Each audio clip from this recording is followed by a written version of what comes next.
ang araw ng kamatayan ay higit na mabuti kaysa araw ng kapanganakan. Mas mabuting pumunta sa bahay ng namatayan kaysa pumunta sa mga handaan. Pagkat dapat alalahanin natin ang mga buhay na tayo man ay nakadakdang mamatay. On the surface, nakakalungkot, nakakatakot, napakabigat sa dibdib ko na tingnan yung ating sitwasyon, na yung kapatid namin nakahimlay. Pero sa pamamagitan po ng napakatalino, pinakamatalinong tao, siya ay hari na nabuhay sa mundo, nagsalita ang Panginoon sa pamamagitan ni Hari Solomon. Unang-una po, pag tinignan natin sa salita ni Lord, alam niyo po ba ang araw ng kamatayan natin dito sa lupa? Ito ay isang welcome home event. Mas maganda pala, no? Yung araw ng kamatayan natin, hindi yung kapanganakan. Bagamat maganda rin po i-celebrate ang birthday. Una, ang naidudulot nito, napapaalalahanan tayo na yung palang kamatayan natin sa lupa ay simula pa lang ng buhay na walang hanggan na inilaan sa atin ng Panginoon. Ang sabi po sa John chapter 14, ang Panginoon Jesus ay nag-prepare ng bahay, nag-prepare siya ng room sa atin sa langit upang pag tayo ay kinuha niya, ay dun tayo mamamalagi at makakapiling natin siya.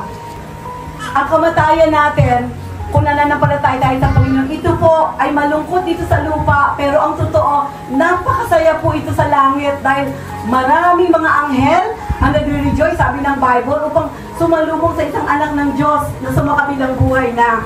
At maaari din ito maging isang rewarding ceremony sa lahat ng ginawa natin dito sa mundo. Our life is God's gift to us. And what we do with our life is our gift back to God. Yung kapatid po namin, nabuhay siya ng 60 years.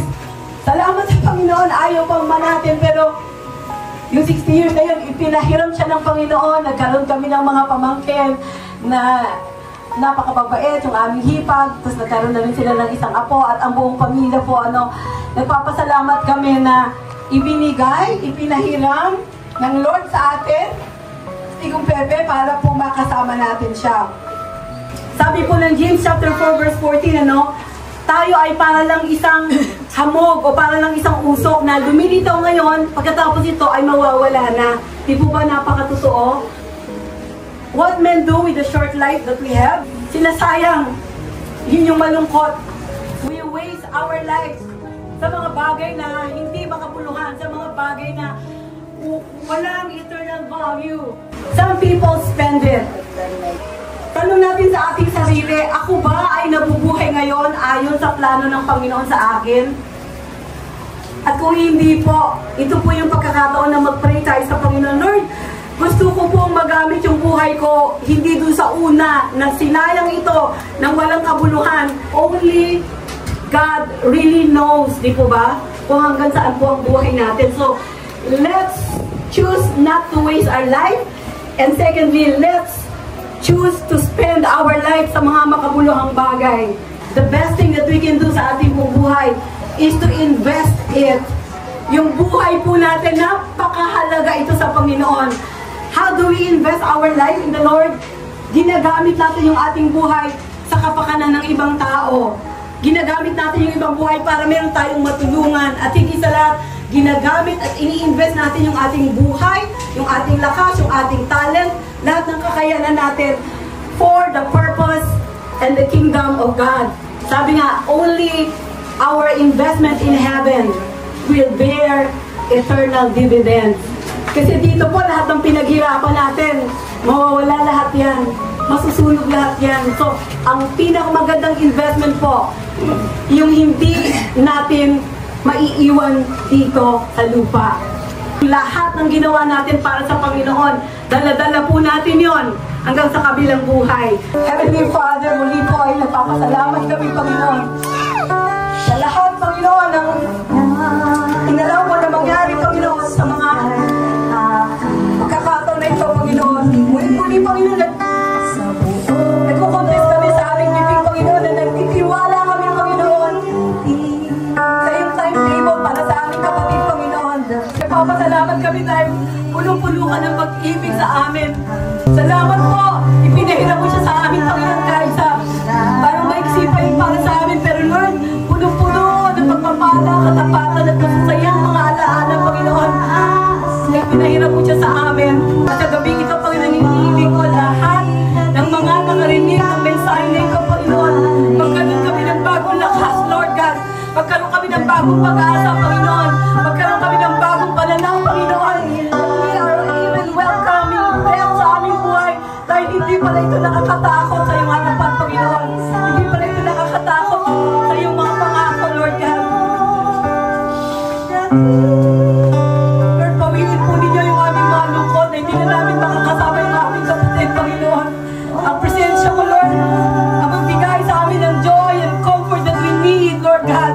At maiayos po matapos namin lahat, Panginoon. Yung weary na ito, Panginoon, ang punong-puno ng kapayapaan mo, punong-puno ng pangako mo, punong-puno ng pag-asa, Panginoon, at bagong buhay na nakalaan lamang sa iyo. Salamat, Ama, muli sa lahat, Panginoon, ng mga kaibigan, mga kamag-anak, kapamilya, kapitbahay, lahat ng mga tumutulong sa amin, Panginoon, na narito ngayon. Pagpalain mo, Lord God, at ibalik sa kanila, Panginoon, lahat ng kanilang mga pabor at mga tulong na ibinigay sa amin. And Lord, sa nalalabing oras na ito, Panginoon, bagamat ito na yung huling gabi, Panginoon, na maaaring magkasama-sama kami. Hayaan mo, Panginoon, na yung joy and hope ang maiwan sa aming mga puso, Panginoon. Hayaan mo, Panginoon, na yung pag-asa sa sarili din naming buhay, Panginoon, ang aming intindihin at i-focus ngayon. Dahil yung kapatid namin, nag-graduate na siya, Lord. Salamat sa biyaya mo, Panginoon, sa kanyang pamilya. Tulungan mo kami, Panginoon, na isipin na kami ni Lord makagraduate with honors sa buhay na ito, Panginoon. Na makagraduate kami, Panginoon, sa buhay na ito. Na natapos namin yung plano mo at layunin mo para sa amin. Pinagpuri ka namin sa iyong katapatan. Pinabalik namin at ibinibigay, Lord, lahat ng papuri, lahat ng pagsamba, lahat ng pasasalamat sa iyo lamang. Sa pangalan ng Ama, ng Anak, at ang Banal na Espiritu Santo. Salamat po, Ama.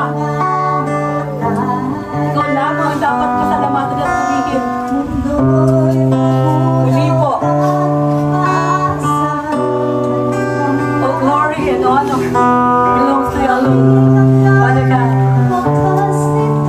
And this we all pray in the mighty name of Jesus. I'd like everyone to please say